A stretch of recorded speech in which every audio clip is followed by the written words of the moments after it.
So this is the modak preparation which is taking place. Vignaharta, Lord Ganesha, was who clears all the obstacles that is there in one's life. All the new things we started by anyone are started with the blessings of Lord Ganesha. So this is ukdiche modak, so called in Marathi. What is ukdi? It is rice batter. This is rice batter modak. This is coconut grated stuffing.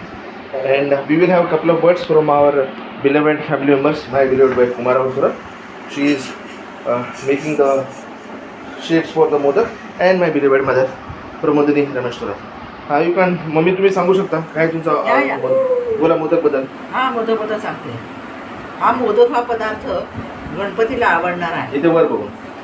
Modak हा गणपतीला आवडणारा पदार्थ आहे म्हणून तो घरोघरी केला जातो. तो प्रसादाच्या रूपात गणपतीच्या पुढे ठेवतात आणि लोकही ते आवडीनं खातात.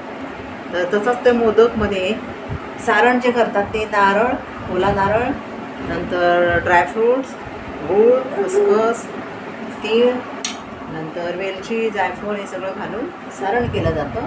आणि उकडीचा याचा अर्थ त्याच्यावर घालण्याचं जे आवरण असतं, बाह्य आवरण, ते तांदळाच्या पिठाचं असतं. एक्सेलंट. आणि ते तांदळाचं पीठ उकडतात, प्रमाणबद्ध उकडलं जातं ते, आणि मग त्याचे ते मोदक वळले जातात, तयार करतात. वळले जाणे म्हणजे तयार करतात आणि पूर्ण त्याला एक वाफ देतात. आणि मग ते काही लोक तूप घालून काही खातात, तर काही लोक तसंच खातात. त्याला म्हणायचं उकडीचे मोदक. Excellent excellent. उमा तुम्ही काय प्रक्रिया देऊ इच्छिता? गणेश चतुर्थीच्या हार्दिक शुभेच्छा. आणि मोदकाबद्दल काय सांगू इच्छिता? मम्मीने सांगितलं ते. आम्ही इथे बघून तुला सांगा गणेश चतुर्थीच्या हार्दिक शुभेच्छा. गणेश चतुर्थीच्या हार्दिक शुभेच्छा. चला. So wish everyone very very happy and prosperous.